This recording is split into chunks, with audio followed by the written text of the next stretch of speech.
your YouTube channel. So today I am going to start two column cash book. In previous video we have discussed about single column cash book. Today we will start double column cash book, and columns are cash and bank. As you know, there are three types of double column cash book: cash and discount column, or either bank and discount column, either bank and cash column. So today we will discuss about cash and bank column. So this is the format: date, particular, ledger folio, cash, bank, date, particular, cash, bank. So these are the columns of double column cash book. So we start the question number 6.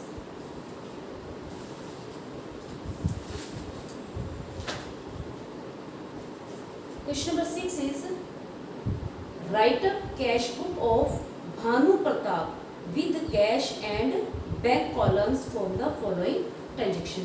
आपको भानु प्रताप की books में cash book बनानी है, तो आप ऊपर heading भी डाल देंगे.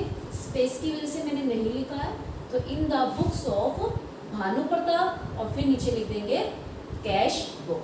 फर्स्ट एंट्री है, आपको जैसा कि पहले बताया था कि कैश बुक जब स्टार्ट करते हैं किससे स्टार्ट होती है? ओपनिंग बैलेंस से. ठीक है, तो आपकी फर्स्ट एंट्री है मार्च 1 की cash in hand and cash at bank. Cash in hand और कैश एट बैंक का मतलब क्या होता है? कैश इन हैंड का मतलब होता है कि ऑफिस के अंदर मीन्स बिजनेस के अंदर जो मार्च का मंथ स्टार्ट हुआ उसके पास कितना कैश रखा हुआ है? 2710, और बैंक में कितना रखा हुआ है? 27,500. और आपको पता है कैश और बैंक दोनों ही क्या हैं? एसेट्स हैं. और एसेट्स के जो बैलेंस होते हैं वो कौन से होते हैं? डेबिट बैलेंस होते हैं. तो हम इसको कहाँ दिखाएंगे? ओपनिंग बैलेंस को डेबिट साइड में. मार्च 1, ईयर है 2017, टू बैलेंस बीडी. आगे लिखे आए हो तो क्या लिखेंगे? बीडी. अमाउंट है कैश में 2710, बैंक में है 27,500. Next second entry, received from Subhash. Subhash को रिसीव हुए, रिसीव हो रहे मीन्स आ जाएगा रिसीव साइड में. रीजन क्या है रिसीव होने का? टू सुभाष. अमाउंट भी चेक करते हैं और डेट भी. सुभाष ने जो रिसीव हुआ है वो हमें 3500, डेट इज 3, 27,500. क्योंकि देखो अब आपकी कैश और बैंक दोनों कॉलम है. अब आपको रिसीव जो हुआ है ये नहीं लिखा हुआ कैश में रिसीव हुआ है या बैंक में रिसीव है, तो आप किसमें लिखेंगे? कैश के कॉलम में राइट करेंगे. नेक्स्ट है sold goods for cash, date is 4 and amount is 10,000. Sold goods sold कर रहे हैं कैश में मीन्स कैश आ रहा है, तो कैश किस साइड आ जाएगा? डेबिट साइड में. ये आपको पता है डेबिट साइड है और वो आपकी क्रेडिट साइड है. थ्रू सेल्स अमाउंट था आपका 10,000 और date is 4. Next, date is 7, paid rent by cheque. Rent pay किया है, रेंट एक्सपेंस है, और आप पेमेंट भी किससे कर रहे हो? चेक से कर रहे हो. इट मीन्स आप पेमेंट कर रहे हो, पेमेंट साइड आएगा. तो आपका क्या आ जाएगा? डेट इज 7, यहाँ आप लिखोगे. अब कैश जा रहा है, किस रीजन से जा रहा है? आपको हमेशा क्या लिखना होता है? आपको मैंने बताया था कि कैश, अब कैश के अमाउंट पे एंट्री फिल कर रहे हैं तो कैश का नाम नहीं आएगा. बैंक में फिल करोगे तो बैंक का नाम नहीं आएगा.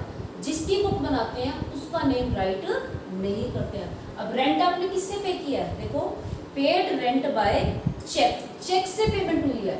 इट मीन्स आपका जो अमाउंट आएगा कैश के कॉलम में नहीं आएगा. किसके कॉलम में आएगा? बैंक के कॉलम में आएगा. Date is 7 by rent account. ठीक है, अमाउंट देखिए, अमाउंट है आपका 800. Next, date is 8, paid Sohan by cheque. अब सोहन को पे किए हैं, चेक से पे किए हैं, और अमाउंट है आपका 3000. अब सोहन, अब पेमेंट कर रहे हो, इट मीन्स आपका क्या हो रहा है?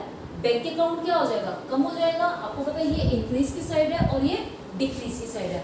और जब ये एंट्रीज करनी है आपने बैंक को क्या मान के चलना है, बैंक को आप पर्सनल अकाउंट मान के चलोगे, राइट। जैसे कि हमने जर्नल एंट्रीज में किया था, मैंने आपको बताया था कि बैंक को हम अपनी कन्वीनियंस के लिए रियल मान लेते हैं, लेकिन रियल में है क्या, ये पर्सनल अकाउंट है। तो बैंक चेक क्या कर रहा है, इशू कर रहा है, तो बैंक कौन हुआ, गिवर हुआ, तो वो किस साइड आएगा, क्रेडिट साइड में। अब डेट इज 10 बाय, हमने किसको पे किए हैं, सोहन को, पेड सोहन बाय चेक, तो रीजन क्या हुआ, सोहन, ठीक है। सोहन के साथ अकाउंट नहीं लगाना, अमाउंट है आपका 3000, किसके कॉलम में आएंगे, बैंक के अमाउंट से कम होंगे।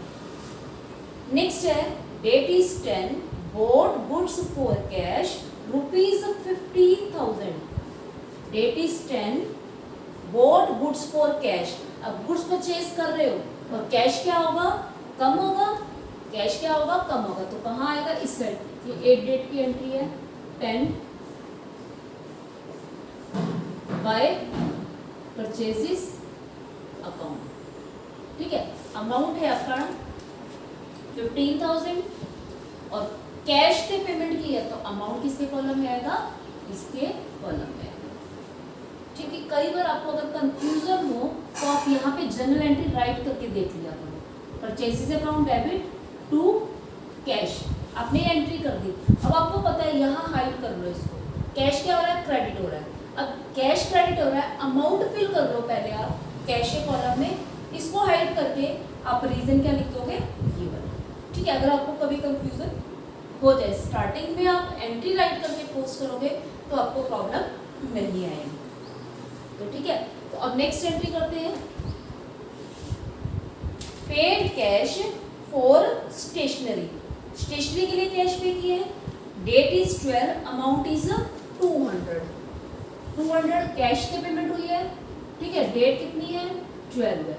अब आप ये बताओ पे कर रहे हो, किस वजह से पे कर रहे हो आप, स्टेशनरी के एक्सपेंस की है, तो वो क्या आ जाएगा, by stationery. Next due, same date की एंट्री है, due from bank for office use, amount is 8,000। अब देखो इस एंट्री को आपको पता है बैंक से निकाले या बैंक में जमा कराए, जब भी ये दो एंट्री आती है आपको क्या करना है, एंट्री करके ही करना है। देखिए इसको ध्यान से, बैंक से क्या किया है, निकाले, बैंक से निकाल रहे हो तो आपको पता है बैंक कौन हो गया, गिवर, तो क्या कर दोगे, टू बैंक आ जाएगा। डेबिट कौन होगा, बैंक से निकाल रहे हो, अब यहाँ इससे ये मेंशन नहीं है ऑफिस यूज है या पर्सनल यूज, तो अब क्या लेंगे, ऑफिस यूज, तो ऑफिस यूज के लिए निकालेंगे तो ऑफिस में कैश क्या हो जाएगा, इंक्रीज हो जाएगा, तो वो क्या हो गया, डेबिट, ठीक है। मेन प्रॉब्लम आपको यहाँ आएगी। अब आपको ये पता है ये आपकी क्या है, कॉन्ट्रा एंट्री है, क्या है ये, कॉन्ट्रा एंट्री। कॉन्ट्रा एंट्री को आपको इधर भी करना है और इधर भी करना है, और आपको पता है एक साइड से कैश और दूसरी साइड से बैंक के ऊपर इफेक्ट पड़ रहा है। तो आपने जब कॉन्ट्रा एंट्री करनी है तो आप पहले ये देखो, अमाउंट था हमारे पास 8,000, अमाउंट कितना है, 8,000। अब कॉन्ट्रा एंट्री करते टाइम आप क्या करो, आपको पता है बैंक क्या हो रहा है, कम हो रहा है, बैंक कौन है, इसमें गिवर है, अब बैंक कम हो रहा है तो आपने क्रेडिट साइड में किसका अमाउंट लिख लेना, पहले बैंक, ठीक है। अब देखो डेबिट भी क्या हो रहा है, मींस कैश क्या हो रहा है, इंक्रीज हो रहा है, तो यहाँ आप क्या राइट करोगे, to cash, sorry amount fill कर लो अभी, पहले आप कैश कितना इंक्रीज हो रहा है, 8,000। अब आपको पता है आपने अमाउंट किसके कॉलम में डाला, कैश के कॉलम में, कैश का नाम नहीं आएगा, तो कैश में पैसा किस वजह से आया, बैंक की वजह से है, और बैंक में से गए किसकी वजह से हैं, कैश की वजह से है। तो जब आप कैश में अमाउंट फिल कर रहे हो तो रीजन क्या लिखोगे आप, टू बैंक, ठीक है। और यहाँ अगर आप चेक करो बैंक में क्या हो रहे हैं, बैंक क्रेडिट हो रहा है, इट मीन्स किस वजह से हो रहा है, कैश की वजह से आ रहा है, तो आप क्या लिख दोगे यहाँ पे, बाय कैश, क्लियर। और ये कॉन्ट्रा एंट्री है, यहाँ पे एक लेजर फोलियो का कॉलम रह गया है, वो फिल कर देती हूँ, लेजर फोलियो,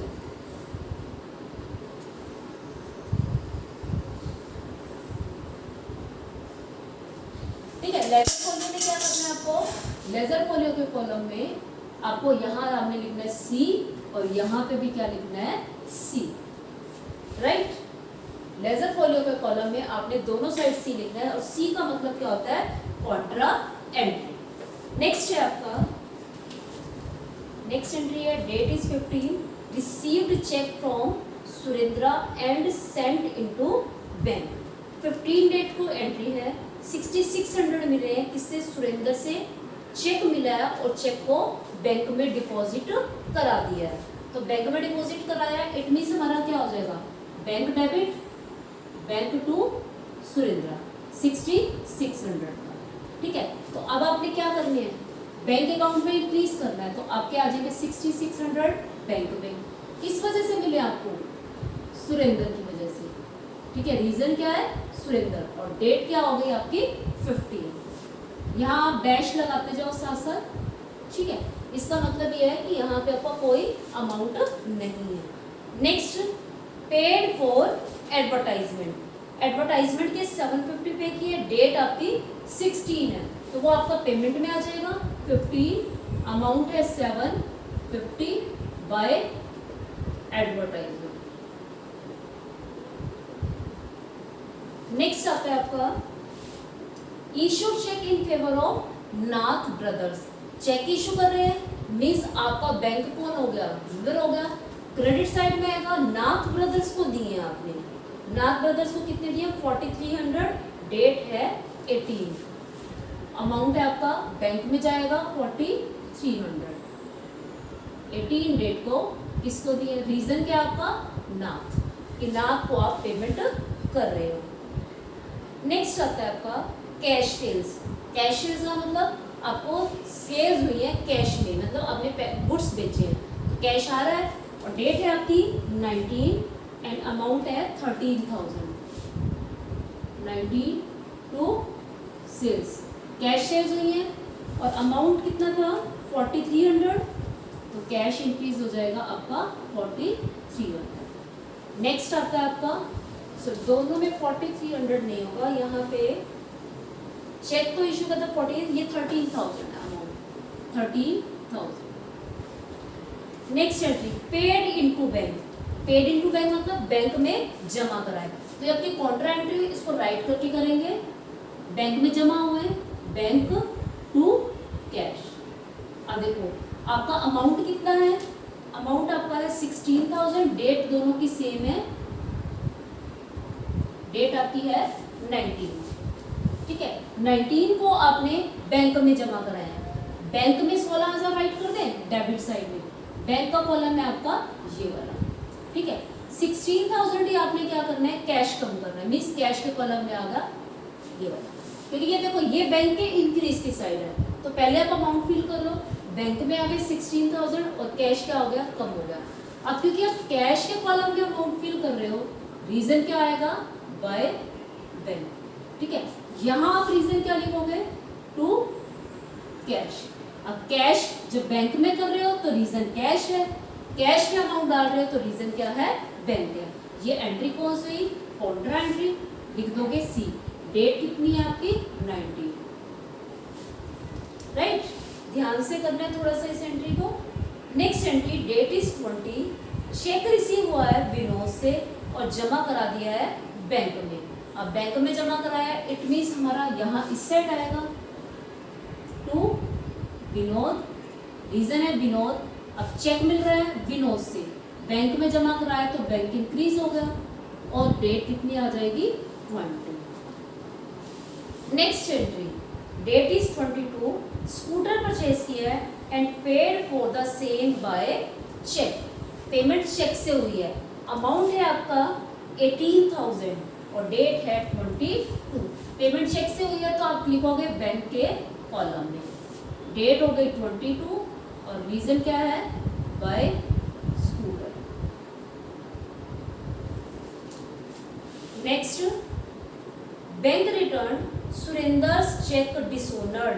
बैंक ने वापस कर दिया चेक सुरेंद्र का, वो डिसोनर हो गया। अब डिसोनर हो गया आपने, इट मीन सुरेंद्र का चेक मिला होगा, अब बैंक वापस करें मीन्स वो बैंक में जमा भी हो रखा है। तो हम चेक करते हैं, ये एंट्री हमारे पास किसकी आई थी, सुरेंद्र के चेक की थी। और आपको मैंने बताया था कि ये क्या है, चेक डिपॉजिट की एंट्री है, चेक डिपॉजिट हुआ उसकी। जब हम डिसोनर की एंट्री करते हैं, डिसोनर की एंट्री क्या होती है, उसी को ही हम क्या कर सकते हैं, इसको रिवर्स कर देते हैं। तो क्या बन जाता है, एस टू बैंक 6600 और 6600। ये तो है आपका लर्निंग वे।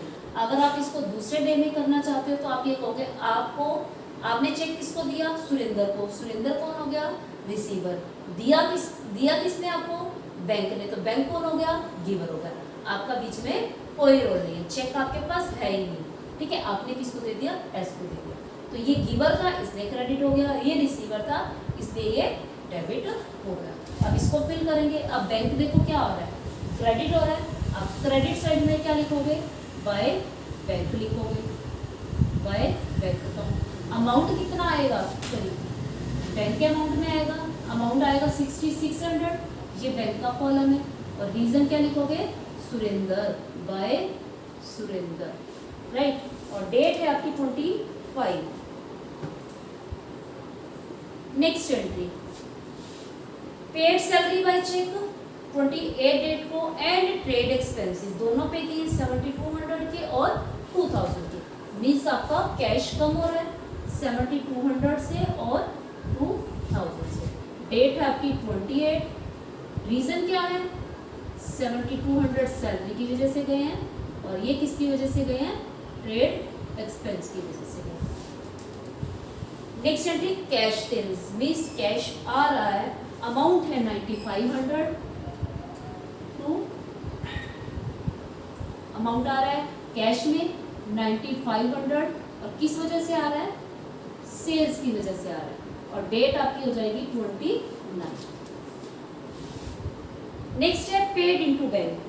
Paid into bank means amount है आपका कितना, 10,000। अब बैंक में जमा कराया, इट मीन्स आपने बैंक में जमा कराया, बैंक कौन हो गया, रिसीवर। और कैश क्या हो जाएगा, कम हो जाएगा, ठीक है। अब इस एंट्री को फिल करेंगे, अमाउंट कितना है 10,000। अब देखो फिर से एक कॉन्ट्रा एंट्री है। सबसे पहले अमाउंट क्या करेंगे, फिल करें। बैंक बढ़ रहा है 10,000 से, तो बैंक के 10,000 में इधर लिखो, ठीक है। कैश क्या हो रहा है, कम हो रहा है, तो कैश में लिखोगे यहाँ पे। अब कैश की साइड में रीजन क्या आएगा, कैश की साइड में आपका रीजन आएगा बाय बैंक। और यहाँ पे आप क्या लिखोगे, टू कैश। डेट क्या आ जाएगी 30, यस डेट इज 30। टोटल करेंगे, यहाँ लिखोगे आप टोटल रिसीप्ट्स और इस साइड आप लिखोगे टोटल पेमेंट्स।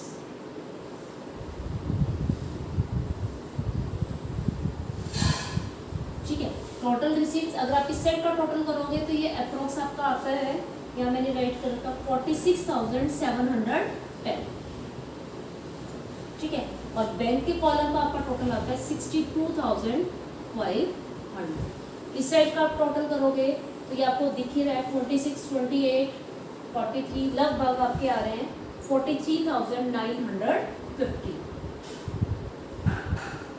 और अब बैंक साइड का टोटल करते हैं, क्रेडिट साइड का, तो आपका यहाँ टोटल आता है 47,900।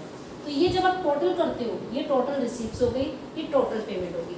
अब आपको क्या निकालना है, बैलेंस निकालना है। आपको पता है, चेक कर देखो, ये इतना अमाउंट है, ये साइड बड़ी है और ये साइड छोटी है। और आपको मैंने प्रीवियस क्लास में भी बताया था कि हमेशा जो है कैश के केस में रिसीप्ट साइड बड़ी होगी, पेमेंट साइड छोटी होगी। अगर हमारे पास कैश है ही नहीं तो हम पेमेंट नहीं कर सकते। तो यहाँ आप क्या करोगे, आप निकालोगे बाय बैलेंस सीटी और डेट क्या आएगी आपकी सेम 30। 46,000 में से 43,950 माइनस करोगे तो ये आपका आता है 2760। ये आपका आ गया कैश साइड का बैलेंस। उसके बाद अगर आप इस साइड का टोटल निकालते हो, ये साइड भी बड़ी है और ये आपकी छोटी है। 62,500 में से 47,900 माइनस करोगे तो ये आपका आता है 14,600, राइट। ये आपका बैलेंस हो गया। अब आप क्या करोगे, दोनों साइड का फिर से टोटल करोगे। क्योंकि आपने ये बैलेंस डाल दिया, जो साइड छोटी थी आपने इसको बैलेंस डाल के दोनों को क्या कर दिया, इक्वल कर दिया। अब आप क्या करेंगे, दोनों साइड का टोटल राइट करेंगे। अब टोटल आपका क्या आएगा, सेम आएगा 46,710 और इसमें आ जाएगा 62,500। दोनों साइड सेम आ गई। यहाँ आप नीचे डबल लाइन लगाएंगे, ठीक है। जब फाइनल टोटल आ जाता है तो दोनों साइड क्या लगानी होती है, डबल लाइन भी लगाती है, ठीक है। ये आपका बिल्कुल आमने सामने आना चाहिए। अब बात आती है, जब सिंगल कॉलम कैश बुक की थी, मैंने आपको बताया ये जो बैलेंस है ये आपका बैलेंस आया, अपने दो कैश बुक और बैंक को बैलेंस कर दिया। ये जो बैलेंस है आपका कौन सा बैलेंस है, ये साइड बढ़ी थी, ये साइड बढ़ी थी, डेबिट साइड। तो ये बैलेंस आपका डेबिट बैलेंस हुआ 30 मार्च को। 30 मार्च यहाँ पे आप 31 मार्च लिखोगे, 31 मार्च क्या लिखोगे, 31 मार्च। 31 मार्च को आपने ये बैलेंस फाइंड आउट किया। ये आपका फर्स्ट अप्रैल को क्या बन जाएगा, ओपनिंग बन जाएगा।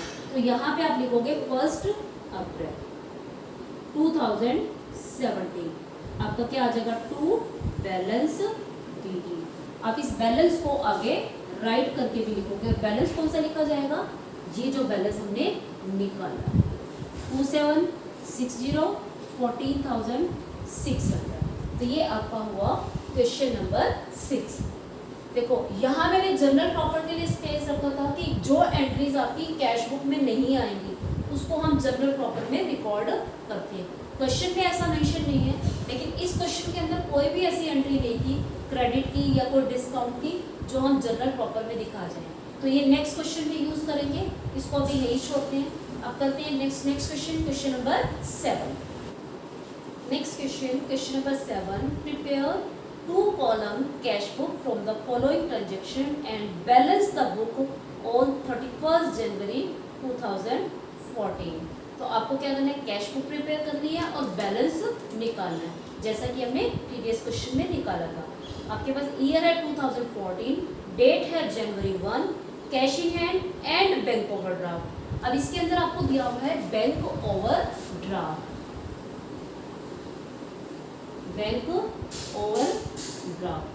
अब बैंक ओवरड्राफ्ट क्या होता है, बैंक ओवरड्राफ्ट का मतलब होता है कि बैंक में डिपॉजिट तो कितने हैं 50,000, लेकिन आपने विड्रॉ कितने कर लिए 60,000। ये फैसिलिटी बैंक कई बार कुछ रेपुटेड कस्टमर होते हैं उनको दे देता है, लेकिन ये देता कितने के लिए, शॉर्ट टर्म के लिए, थोड़े टाइम के लिए देता है। उस टाइम के बाद क्या होता है कि बैंक जो है उसको वो पैसे जमा कराने के लिए बोलता है। तो बैंक हमारी क्या थी, रियल एसेट थी, इसका बैलेंस डेबिट होता था, लेकिन यहाँ पे अब विड्रॉ क्या करनी है, ज़्यादा करनी है। तो यानी कि अब हमारे पास बैंक का डेबिट बैलेंस नहीं है, कौन सा बैलेंस है, क्रेडिट बैलेंस है। तो जो बैलेंस पीडी आप यहाँ राइट करते थे, अब कहाँ राइट करोगे, क्रेडिट साइड में राइट करोगे। तो चेक करते हैं अमाउंट कितने हैं, कैश इन हैंड है 50,000, बैंक ओवरड्राफ्ट है आपका 1,90,000, डेट है 1/2, बैलेंस बीडी, कैश में आपके 50,000, 50 है ना, हाँ 50, और बैंक ओवरड्राफ्ट में है आपके 1,90,000। बैंक के कॉलम में आ जाएंगे 1,90,000, right. Second entry Jan 2, purchase goods from Rajesh Kumar of the list price 50,000 at 5% trade discount, payment made by cheque. देखो गुड्स परचेज की है, इट मीन्स ये आपकी पेमेंट साइड में आएगी, ठीक है। लिस्ट प्राइस 50,000 है, 5% ट्रेड डिस्काउंट है और पेमेंट आपने की है चेक से। अब चेक से पे कर रहे हो 50,000 के गुड्स, 5% टीडी पे, यानी कि आपको कितने के हुए, आपने परचेज किए 47,500 में। एज यू नो कि ट्रेड डिस्काउंट को हम बुक्स में शो नहीं करते हैं, तो आप अमाउंट कितना दिखाएंगे 47,500। पेमेंट चेक से हुई है, तो यहाँ date 1, date 2 by goods purchase की है, बाय परचेज। अब पेमेंट चेक से है तो किसके कॉलम में आएंगे, बैंक के कॉलम में आ जाएंगे 47,500। Next Jan 6, sold for rupees 80,000 and payment received by check. Goods sale किया है 80,000 के, पेमेंट रिसीव हुई है चेक से, cheque deposit into bank on same day, और सेम डे चेक डिपॉजिट भी हो गया है। अब पेमेंट आ रही है तो यहाँ आपकी इस साइड आ जाएगी जनवरी 6 टू सेल्स किए थे गुड्स, रीजन हो गया सेल्स, पेमेंट कितनी है 80,000 और आपको मिला भी क्या था, चेक था, तो आप यहाँ लिख दोगे 80,000 बैंक के कॉलम में। क्लियर। नेक्स्ट आती है Jan 10 goods purchase for cash 19,800। Jan 10 को गुड्स परचेज की है, इट मीन्स वो अमाउंट आपका इस साइड आएगा, पे कर रहे हो, और कितनी है 19,800, अमाउंट हो गया आपका 19,800, पेमेंट होगी बाय परचेजेस, डेट होगी आपकी 9। नेक्स्ट है डेट आपकी 10 है, नेक्स्ट डेट है 15, furniture sold for rupees 1,77,000, payment received by cheque and deposit into same day, मतलब बैंक में जमा भी करा दिया। अब आपको पता है अभी तक आपने जितने भी क्वेश्चन किए हैं उन सब के अंदर क्या आया था, आप फर्नीचर परचेज करते, फर्नीचर सेल की अभी तक कोई एंट्री आपकी नहीं आई। अब आपको पता है फर्नीचर सेल कर रहे हैं मीन्स आउट हो रहा है, तो फर्नीचर क्या हो रहा है, क्रेडिट हो रहा है, और आपके पास कैश क्या हो रहा है, कैश नहीं आ रहा, आपके पास क्या आ रहा है, बैंक अकाउंट डेबिट हो रहा है, क्योंकि चेक को आपने सेम डे बैंक में जमा करा दिया। तो आपकी एंट्री ये इस साइड आएगी।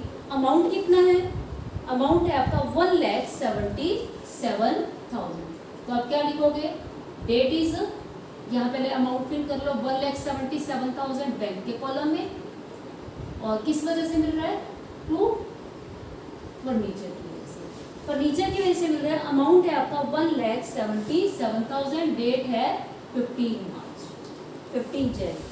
Next salary is paid, simple सी एंट्री है, सैलरी पे कर रहे हो 18 को 4,500, 18 बाय सैलरीज, कम क्या हो जाएगा आपका, कैश।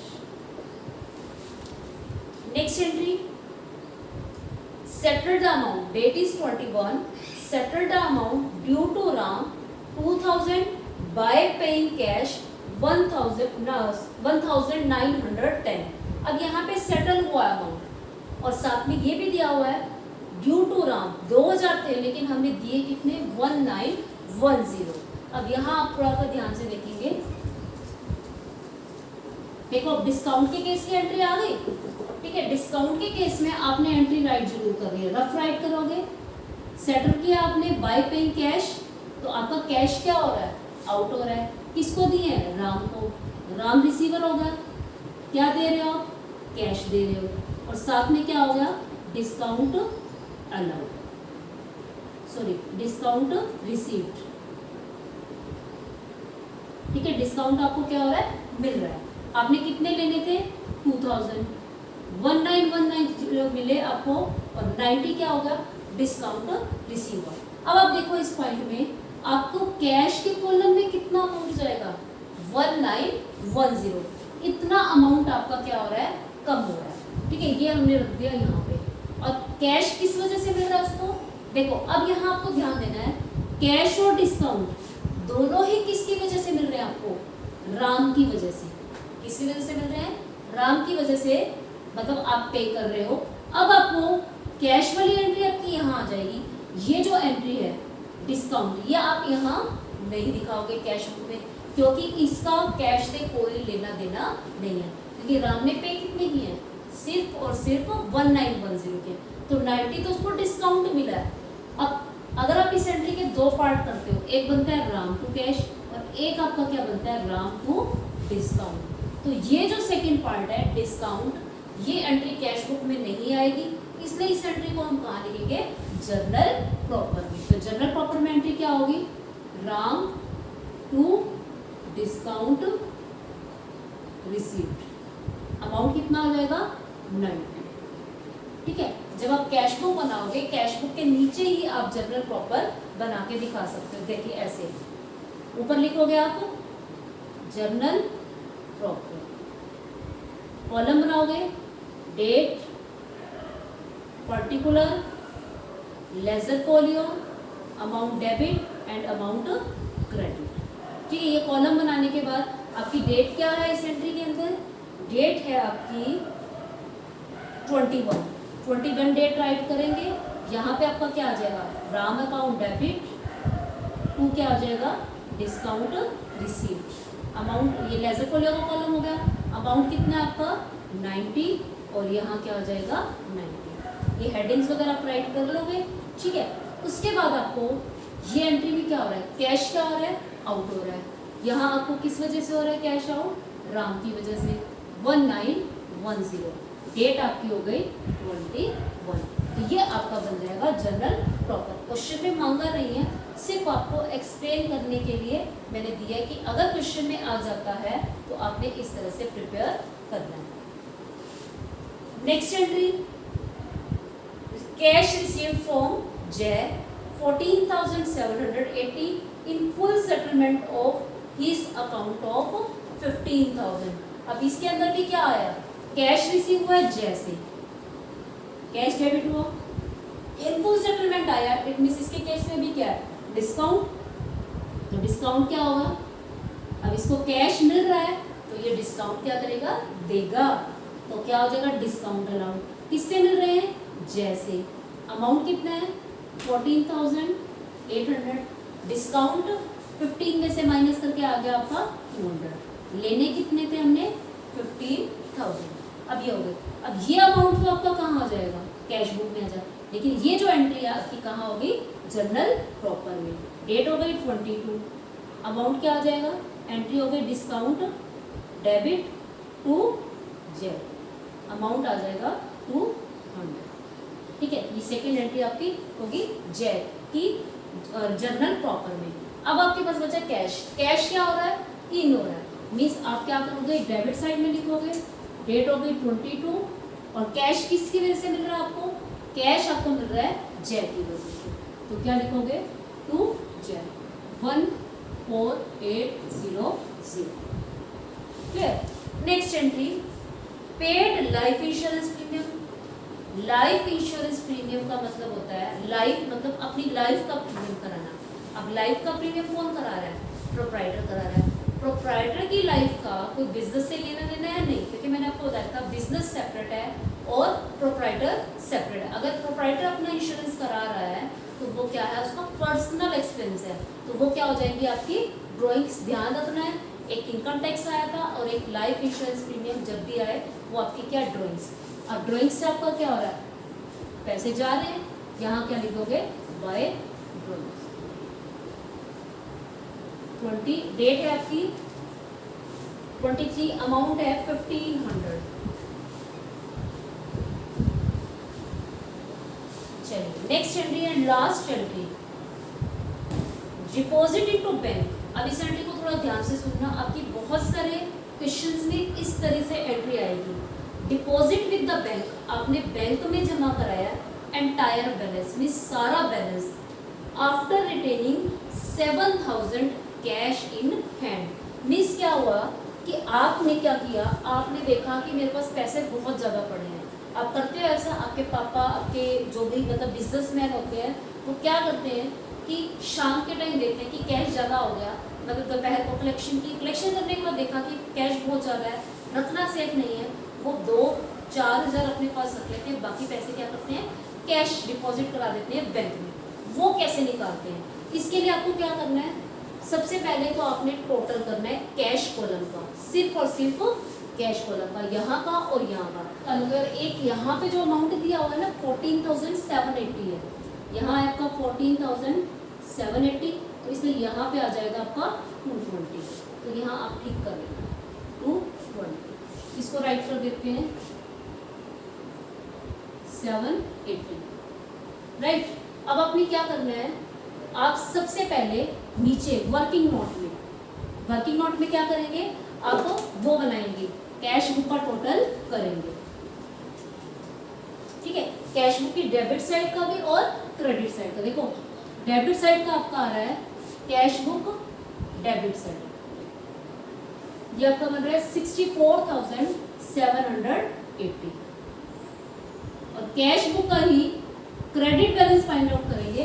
क्रेडिट बैलेंस देखो आपका कितना बन रहा है, ये आपका हो रहा है 6000, 25,800 एंड 26,000, 27,710। तो ये आपका टोटल आ जाएगा कैश बुक का क्रेडिट साइड का। अब आप देखो आपके पास कैश कितना पड़ा हुआ है, 0 7 0, ठीक है। आपके पास कैश रखा हुआ है 37,070, राइट। ये आपके पास बैलेंस बचा हुआ है। आपने देखा दोपहर को कि कैश काफी है, तो आपने इसमें ये बताया हुआ है कि सारा पैसा जमा करा दिया बैंक में आफ्टर रिटेनिंग 7,000। तो हमारे पास टोटल बैलेंस इतना है, टोटल बैलेंस कितना है शॉप पे 37,070। हमने अपने पास कितना रखा, कैश बैलेंस हमने रख लिया, कीप यहाँ पे लिख लेना कीप या रिटेन, चाहे कुछ भी मत लिखना, 7,000 रख दिया। इट मीन्स आपके पास जो एक्स्ट्रा था वो आपने क्या कर दिया, बैंक में जमा करा दिया, 30,070 रुपीज। ये क्या हो जाएंगे, डिपॉजिट इनटू बैंक, ठीक है। आपने इतने पैसे बैंक में जमा करे। अब आपने क्या करना है, पहले, अब कहने का मतलब क्या हुआ, जो लास्ट डेट थी मंथ की लास्ट डेट, उस डेट पे एक आपकी एंट्री हिडन है। वो एंट्री हिडन कौन सी है, ये वाली 30,070 रुपीज की आपको एक एंट्री और करनी है, डिपॉजिट इनटू बैंक, कि आपने बैंक में जमा कराए। तो आप इस एंट्री को डिपॉजिट कराने की एंट्री करते हो तो क्या करते हो, बैंक में आपका क्या हो गया, इंक्रीज हो गया, और कैश क्या हो जाएगा आपका, डिक्रीज हो जाएगा। कितने अमाउंट से, 30,070 से, ठीक है। अब आप इस एंट्री को पोस्ट करेंगे। अब देखो बैंक में क्या करनी है, डेबिट करनी है। डेट होगी आपकी 31 जैन और अमाउंट आपका आ जाएगा बैंक में 30070, और यहाँ पे आप लिखोगे कॉन्ट्रा एंट्री, और ठीक इसी तरह से लिखोगे बाय, यहाँ पे आपके आ जाएंगे कैश क्या हो रहा है आपका, कम हो रहा है, कैश के कॉलम में लिखोगे 30,070, हो गया। अब क्योंकि आप कैश के कॉलम में लिख रहे हो तो यहाँ आपका क्या आ जाएगा, बैंक आ जाएगा, और यहाँ आपका क्या आ जाएगा, साथ में कॉन्ट्रा राइट करना है, या राइट रखोगी, ठीक है। कॉन्ट्रा क्या लिखना है, राइट करना है, ठीक है। इसमें क्या आ गया, ये भी कॉन्ट्रा आ गया, और यहाँ कैश के कॉलम में लिख रहे हो, यहाँ आपका बैंक इंक्रीज हुआ था तो ये इस कॉलम में आएगा आपका, बैंक में कितने आ गए 30,070, और यहाँ क्या लिखोगे, टू कैश अकाउंट। ये एंट्री आपकी हो गई। उसके बाद आपको क्या करना है, अब आपका बाकी क्वेश्चन वैसे ही है जैसे आप बैलेंस फाइंड आउट करते हैं। आप टोटल रिसीप्ट्स करेंगे और टोटल निकालेंगे पेमेंट्स का भी, total receipts and total payments. चलो रिसीप्ट साइड का तो अभी हमने निकाला ही था 64780, और इस साइड का टोटल निकालोगे तो ये आपका आता है 287 टोटल लिखा हुआ था मैंने, ये आपका आ जाएगा 287,070। ठीक इसी तरह से आपका इस साइड का टोटल आएगा, ये आपका आता है ये टोटल आ जाएगा आपका 7,000 आपने रखा था ना, ये आपका बनेगा टोटल 57,780, और इस साइड का टोटल आ जाएगा आपका 2,37,400।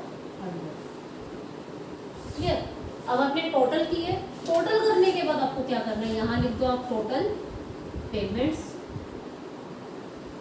और यहाँ लिख दो आप टोटल रिसीव्स। फिर उसके बाद आपको निकालना है बैलेंस। बैलेंस निकालना आपको आता है, इस साइड में से ये साइड माइनस करो, क्या आ जाएगा आपका बाय बैलेंस CD 7,000। देखो उसमें तो उसने कहा ही था कि कैश में उसने कितने रखे 7,000 रखे, तो यहाँ तो आपका वही आएगा जो उसने रखा है। अब बैंक में कितना आ जाएगा, इसमें से इसको माइनस करोगे तो ये आपका आ जाएगा 49,570, 49,570। फिर आप करेंगे टोटल, टोटल आपके दोनों साइड क्या आएंगे सेम आएंगे, 64,780, 28,707, 64,780 एंड 28,707। डबल लाइन लगाएंगे, ठीक है। अब डबल लाइन लगाने के बाद आपको क्या करना है, ये आपका बैलेंस कौन सी डेट को आया, 31 को आया, ठीक है। 31 को आया, फिर आपने क्या किया, उसके बाद यही बैलेंस 1 फेब को 1 फेब को क्या हो जाएगा, ओपनिंग बैलेंस बनाकर हमने शो करना है 7000 और क्या आ जाएगा 49,750। तो ये आपका क्वेश्चन हुआ, क्वेश्चन नंबर 7, ठीक है। अब कहने का मतलब क्या हुआ कि आपको करना क्या है, सिर्फ और सिर्फ एक स्टेप आपको ये वर्किंग नोट का करना है। यहाँ से जो बैलेंस आपने निकालना है, बाकी आपने क्या कर दिया, बैंक में डिपॉजिट करा दिया। ये एंट्री आपकी क्या हुई, एक्स्ट्रा हुई, ठीक है, इधर से कॉन्ट्रा एंट्री हुई। अब उसके बाद क्या है, आपका बाकी सारा प्रोसीजर सेम है। इस साइड का टोटल किया, दोनों साइड का, इसकी भी दोनों साइड का किया, यहाँ से बैलेंस माइनस करके आपका आ गया, इसमें से इसको माइनस करके आपका ये बैलेंस आ गया। फिर आपने टोटल करके बैलेंस को फॉरवर्ड करके दिखाना है, मतलब आगे लेके जाके दिखाना है। तो स्टूडेंट्स ये आपका क्वेश्चन था, क्वेश्चन नंबर 6 और 7। 7th क्वेश्चन की जो लास्ट एंट्री है उसको बड़े ही ध्यान से करना, क्योंकि इस टाइप का क्वेश्चन पेपर में जरूर आता है। तो फिर मिलते हैं न्यू वीडियो के साथ, तब तक के लिए आप अपना ध्यान रखें, कोरोना वायरस से अपने आप को बचा कर रखें, सेफ्टी प्रिकॉशंस को फॉलो करें, और thanks and have a nice day.